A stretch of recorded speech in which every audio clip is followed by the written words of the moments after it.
it's inspiring for me, to see you all today. And just coming into the space. It's always like exciting, to meet new people, to see new faces.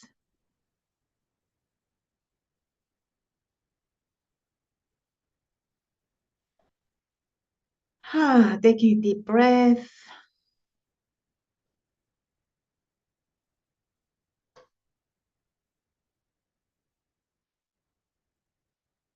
Last time, when I was still at Cloud Mountain, teaching there from the office space, I've been speaking about the centering practice, centering in the four direction. It was a somatic exercise we did all together. In order to fully connect, with our own bodies in different dimensions. And then in the end of as a fourth dimension, we were connecting, with our purpose, connecting with our purpose on a individual level. And also, that individual level has also a lot to do with what's going on collectively. And through, connecting, I think, with our purpose in this time of great transition on the planet, we necessarily also come in touch with our grief. And, grieving is for us human beings, and I think there's also animals, which have been witnessed grieving, like elephants and apes and other animals. Because grieving, is a process which allows us to digest and metabolize loss. And I think we are all witnessing a lot of loss, going on. Loss of dreams, loss of assumptions, loss of expectations. A lot of loss is emerging for all of us, I think. And being, really deeply touched by that grief feels quite disorienting to me. As all structures in our bodies, hearts, and minds start to kind of disintegrate. And it takes a lot of time, to attend to that disintegration. It's like, it reminds me, in the garden, if we are pulling out weeds, for example, then putting them in a heap, and then over time, with a lot of heat, actually, those weeds disintegrate and become compost and go back into the earth. And I think that's what we're experiencing now on a collective level, but also, of course, on an individual level. Because this is this principle, which is called experience coupling. We are seeing something outside breaking down, and then it triggers unresolved trauma also inside of ourselves, which resonates, on a similar frequency. And I had an experience just recently when I was up in the Pacific Northwest. After teaching there the day long in Olympia, one of the women took me into the forest to see the spawning salmons, who have been swimming up their native stream as far as they could. And then we were standing there on the bridge, and we saw these quite big, they're called chum salmons. They're about like 1.5 or 1 foot long, really, really big fish for my experience coming from Austria. I have never seen big ones like that. And they are swimming and swimming upstream, and until they can no longer swim because the water is so shallow, and they are sticking out half, from the water, and then they are wiggling their bodies and making a hole into the gravel to put the eggs in, which then later get,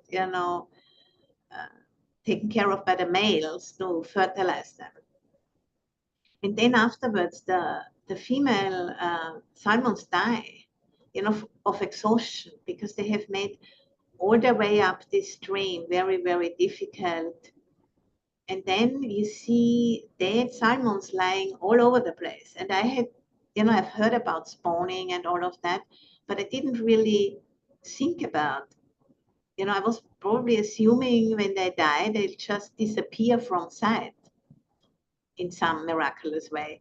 But it was pretty shocking, to see so many big fish lying around and basically going back into the earth. It deeply triggered, some unresolved karma in myself, some unresolved trauma. And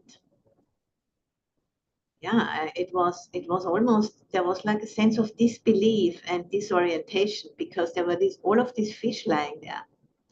And then my friend, reminded me, this is the time of feasting, for bears and for eagles and for many animals who suddenly have this very good source of protein, in a very easy way. They can just come and pick it up like from a buffet, a free buffet. And that threw a complete different light on what I was seeing, which so deeply shook me up.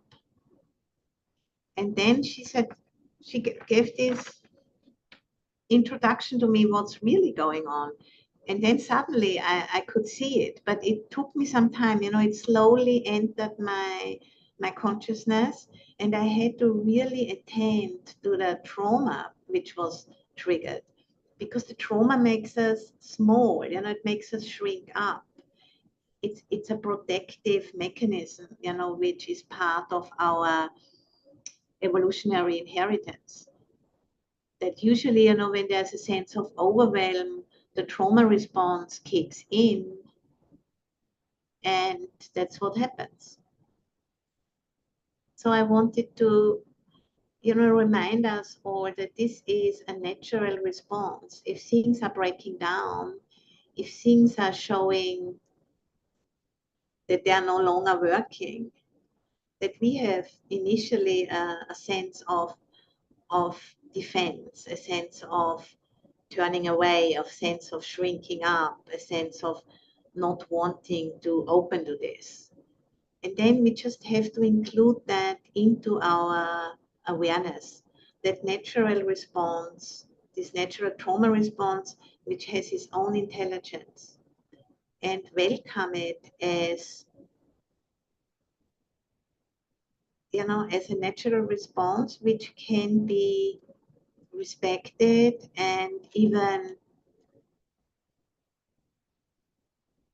even seen for its great intelligence. But then, we need to go beyond that and allow it to slowly open up again and take in, the next chapter of what is really happening. Because life never ends. There is, it looks like, we're hitting a wall, and those big fish, they're dying from exhaustion. And then in the spring, all of the fry, all of the eggs, there's a whole clouds of very, very tiny salmons, which make their way back down their native stream, back into the ocean. And then after 1 to 3 years, when they have grown up, they come back up again to their native stream to again spawn and die. And it's a natural cycle. And it's very intense, for me to look at it, because I didn't really know. But then once I allowed that knowing into my consciousness, it shifted everything. And, it doesn't immediately happen. It's a back and forth. But through staying with it, the transformation is taking place. And this is, what this time is all about, I think, this time of transformation. And on top of it, those salmons, they can live in salt water and they can live in sweet water. And when they are transitioning, from the ocean into the stream, into the native stream, for about 2 weeks, they are circling all together in a big group. And they are allowing the transformation to happen so that they then are able, to enter the sweet water. And then, for the fry also, when the fry comes down the stream and enters out into the ocean, for about 2 weeks, they need to wait for the transformation to happen, that their whole system is going to be recalibrated onto salt water. It's an amazing process. And it happens, every year, since a long, long time. And in a way, that's what we are in such a transformation process where we have witnessed that certain assumptions, certain ways of doing things are dying. And we are shocked, because some old trauma gets triggered. And what we can do is to include that also into our awareness. Not seeing it as an obstacle to being aware of what's happening, but to see it as part of what is happening.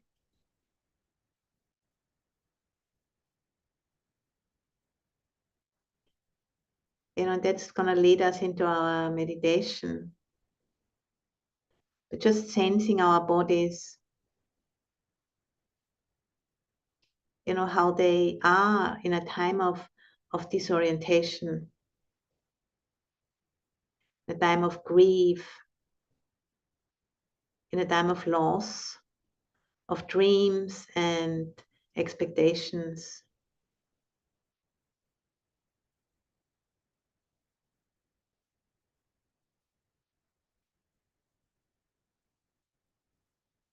And then, remembering that we are not alone with this. Here's a whole group, of about 23, 24 of us. And we are all interested enough, to work with what is happening so that we can meet here.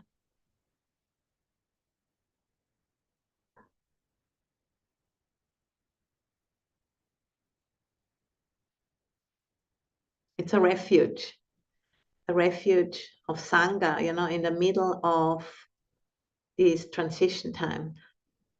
And there's many refuges of Sangha out there, small groups, small pockets of sanity who meet together and support each other in working with what is happening. Who no longer want to turn away because it takes too much energy to turn away. It's much better to just turn towards and use the energy for metabolizing, for digesting, for accepting, for allowing the process to show us the way. Just like the salmons, since thousands of years, they're doing this job. They are living a life of great service.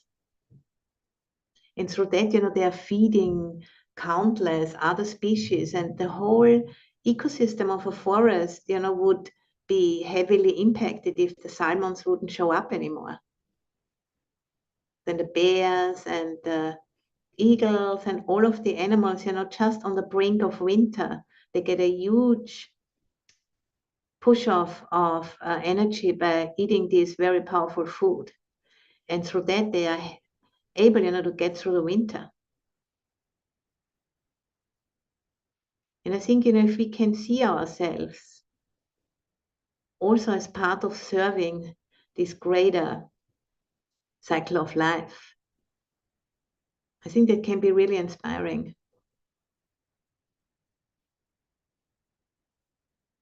And then at the same time, noticing there's so much we don't know. There's so much we don't know.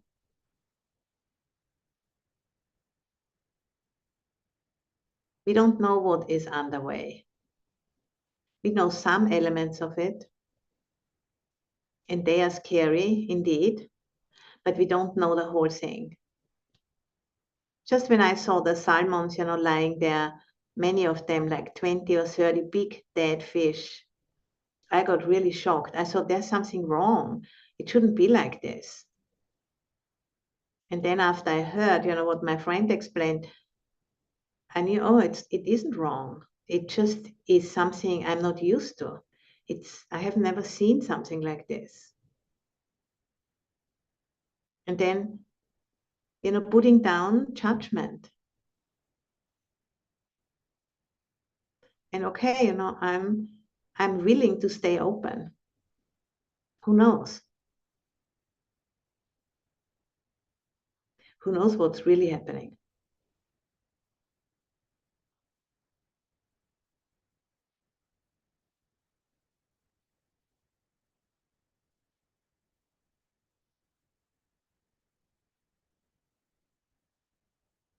So, if we are able to become aware that we only know so much and how we can sometimes be really individually triggered by what is happening, and that we shrink up and then feel isolated, separate, hopeless, helpless. If we can hold that in awareness, that's what it means, to take refuge in Buddha.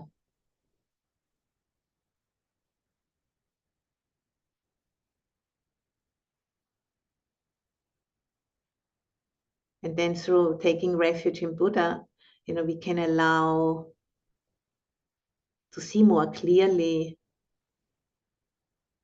laws of nature working, not for our personal favor or benefit, but for the whole. And that's refuge in the Dharma. And then, doing this together as a collective, this is refuge in Sangha. And those three refuges, they are really the foundation stone of the practice. In times where we can't really know what is happening next to a much greater extent than usual, we never know. But if there's so much change happening, it is very scary to one part of ourselves. But then, if we can take refuge and open and keep some space for the mystery and to be informed by life,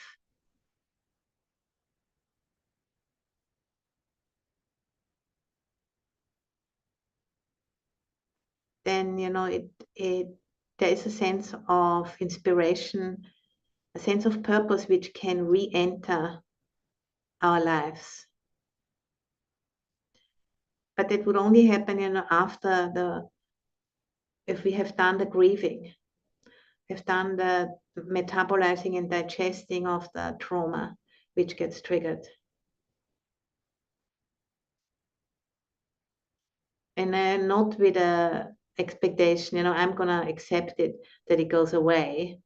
That's like not the real response, which does lead to more openness. We can notice, that we have aversion, but it also needs to be metabolized.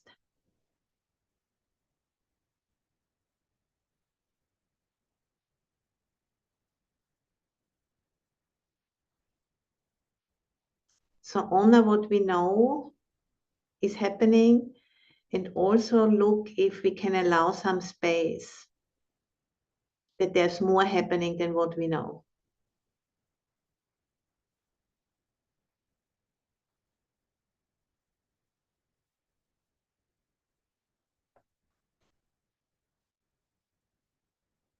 And then, be willing to receive that.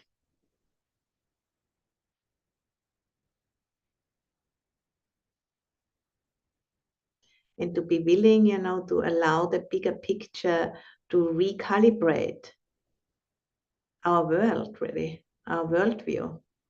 That's what we need to do now. Our narrative, our worldview is too narrow. It cannot contain the truth, which we need to live from at this point in history in order to respond to the circumstances. We need to grow out of that. And we can. And we need to do it together, and we need to do the grieving. This is so unpopular. There are some of the indigenous cultures who have kept it alive, the wisdom of grieving.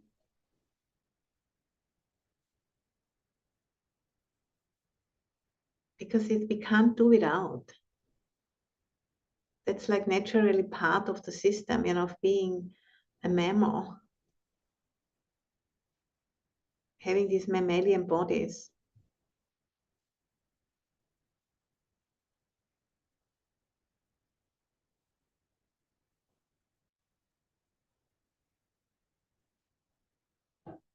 I don't know exactly from which time that comes, but I know in Europe, that there were professional grievers, what people would invite into the family home when somebody would have died, would be women, of course. They'd come and they would do the wailing, and then they would take other people of the family into that wailing because they knew how to do it, That would be a psychotherapist maybe today. They'd get some money or some food or whatever they would get, and they come into the space, and then they start with the wailing, because they know how to do it. They don't have this inhibition. And then the family members can join in, and then they're just going through that breaking down, of the loss, breaking it into small pieces, through sounding, through the wailing process, the vibration, would slowly but surely kind of disintegrate a layer of the old, which was no longer happening. And then somehow, like compost, it was absorbed and was the source of a new life. Just like the salmons, in the forest. And if I in my triggered trauma state, I wanted them to know they shouldn't die, they should just be alive forever. It's so silly. Of course it won't work. But it needs the proper care.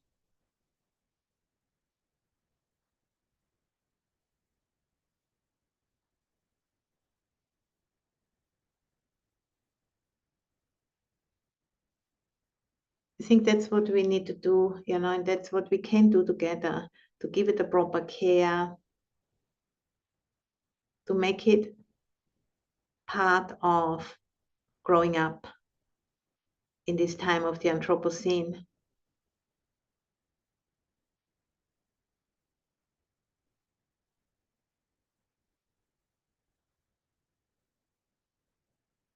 Learning to together to open to something new which we don't know yet.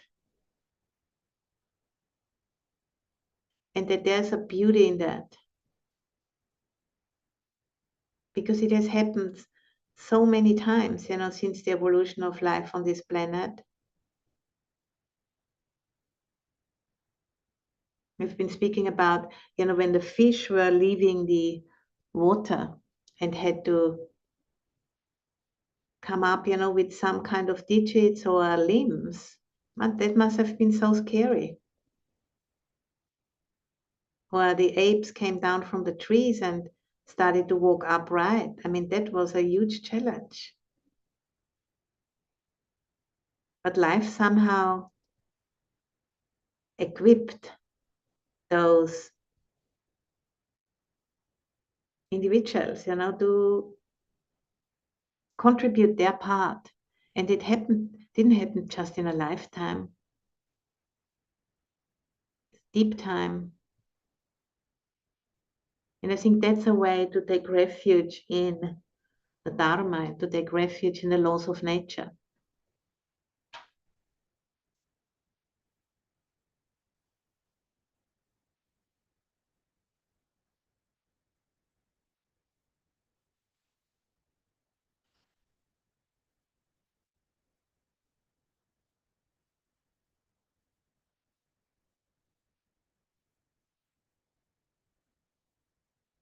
Bowing down to not knowing, and bowing down to that which we do not understand yet.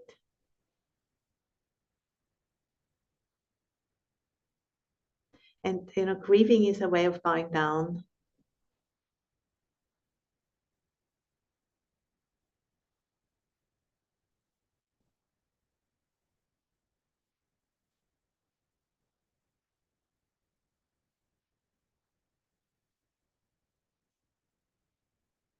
And making the space, for the next layer to show itself.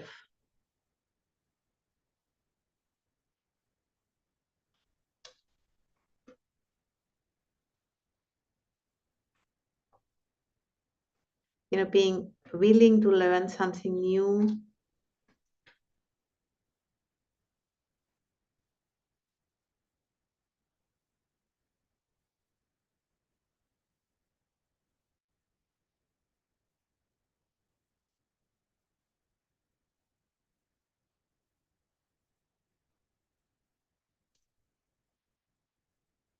And yes, I do know things, do know many, many things, but there's also many, many things I do not know.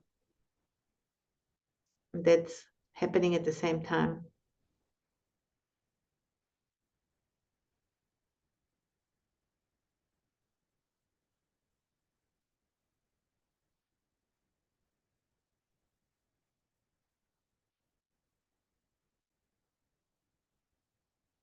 So, as we are breathing in, to just really connecting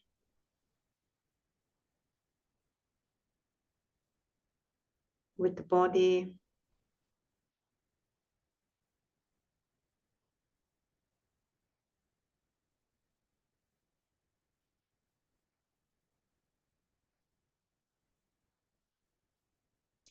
And as we are breathing out, relaxing into the spaciousness.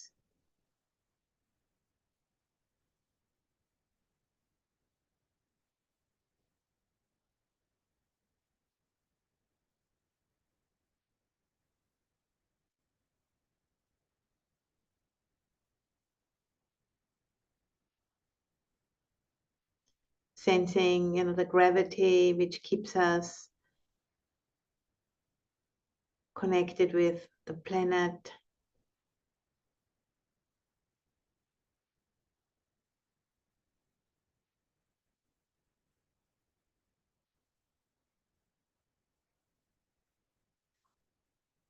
The planet which is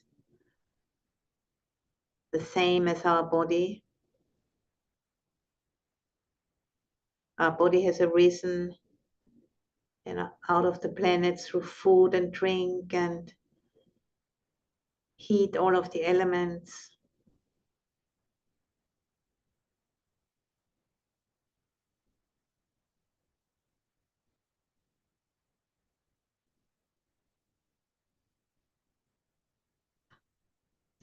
And we are living at a time where there's new information coming through our bodies and our minds.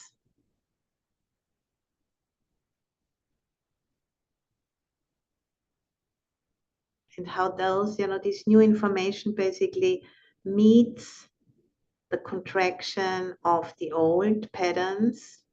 And this is a process of discomfort, loss, grief, and also great opportunity.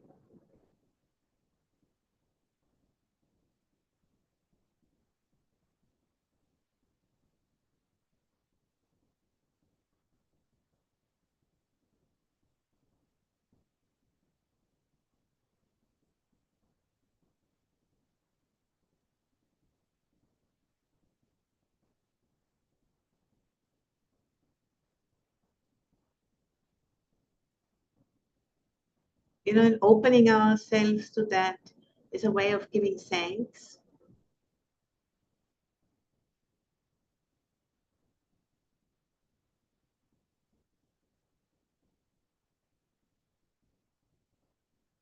Giving thanks to nature, bowing down and offering ourselves to be part of that recalibration, which happens from time to time and is totally beyond our control.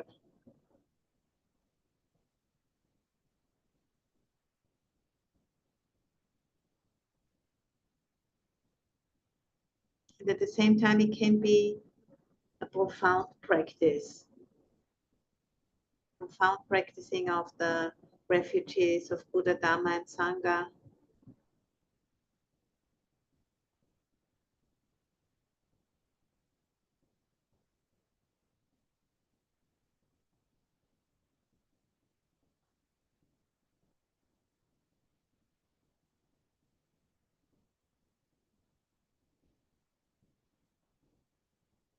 And we simply don't know what's going to happen.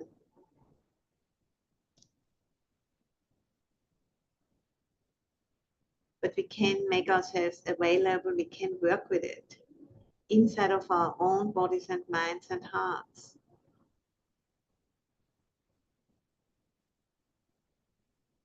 And doing it as a collective.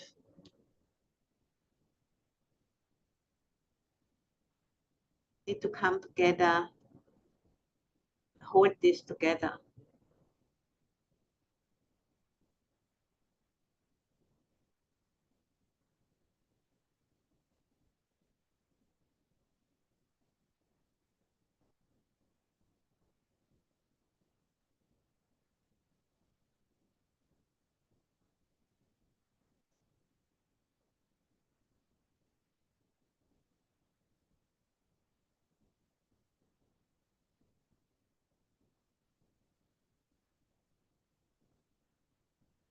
It's really, connecting with the beauty of that vastness, of this process which has such deep intelligence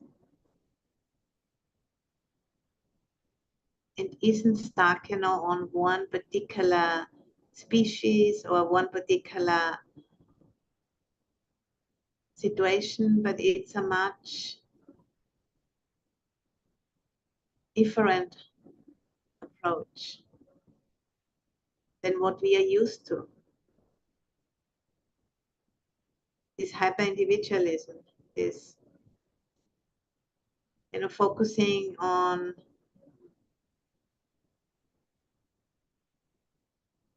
comfort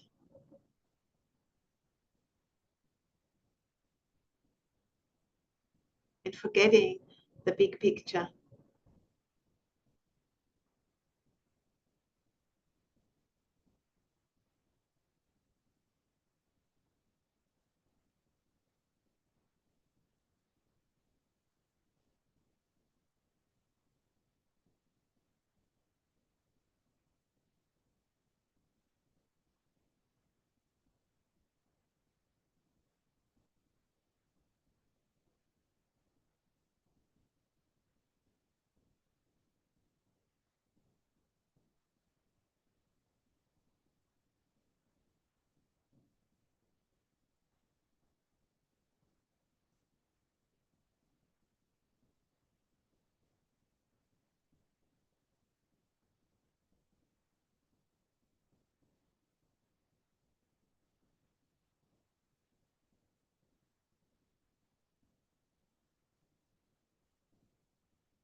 So in order to be able to attend to this inner turmoil and this inner, contraction and disorientation,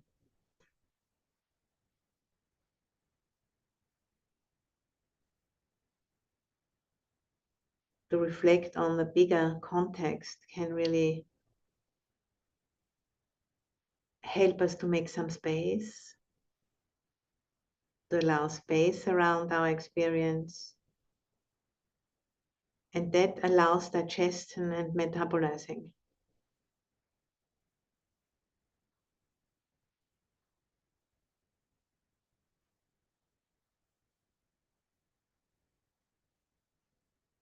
And integration. And then through that, the contraction starts to relax.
I am open to learn something new.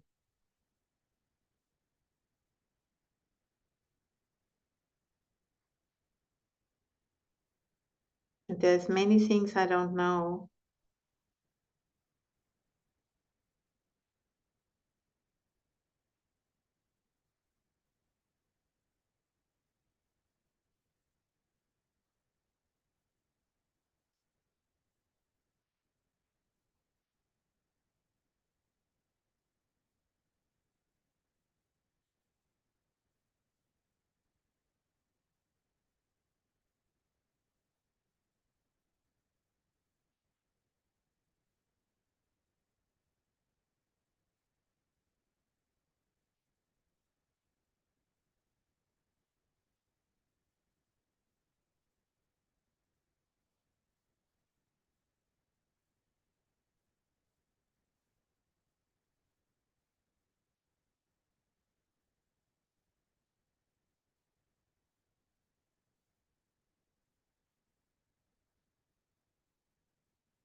And then, for the ending of the meditation, becoming aware of that which knows about how we feel, knows about our emotions, knows about the sensations in the body, knows about the mind state. This awareness, the knowing, this, reflective capacity of the mind, which effortlessly knows what is happening. Like the capacity of a mirror to reflect any object brought before it. It doesn't have to do anything in particular. It just happens.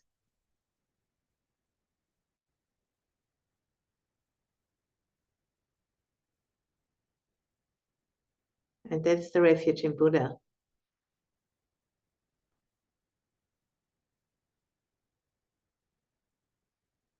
Knowing what we're experiencing rather than drowning in it or becoming it.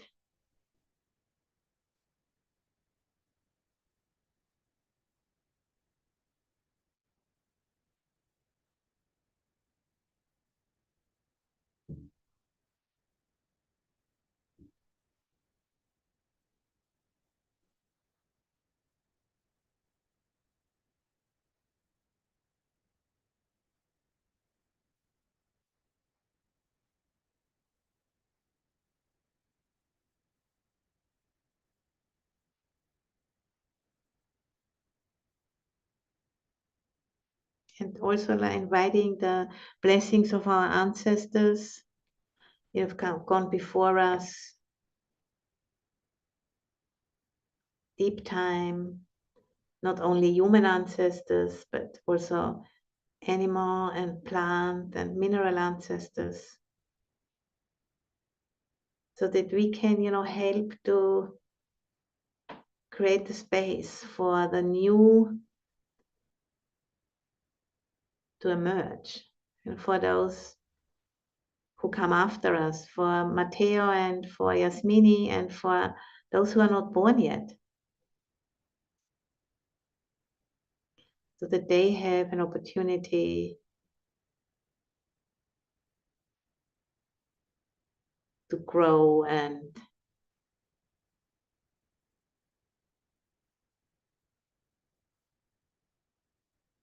embody this next layer of what it means to be a human being on this planet. As there have been many, many shifts over deep time, this is just another one.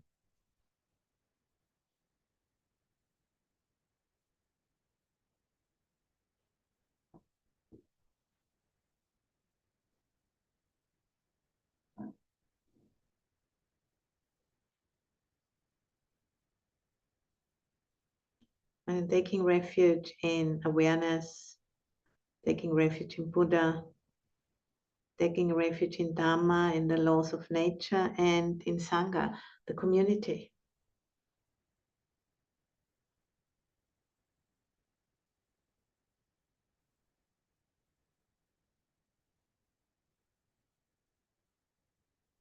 That's a very ancient support system, which is exactly what we need at this time.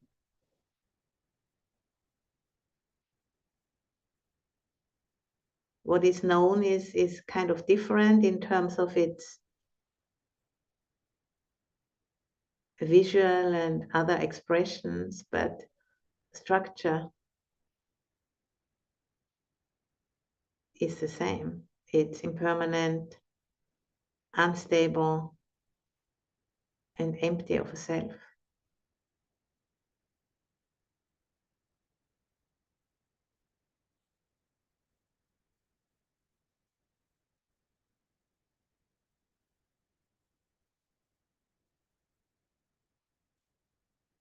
So then maybe we can slowly, open our eyes as I ring the bell, but staying connected, to your inner state, to your inner sensations, as you're opening up, to the space and to others in the space.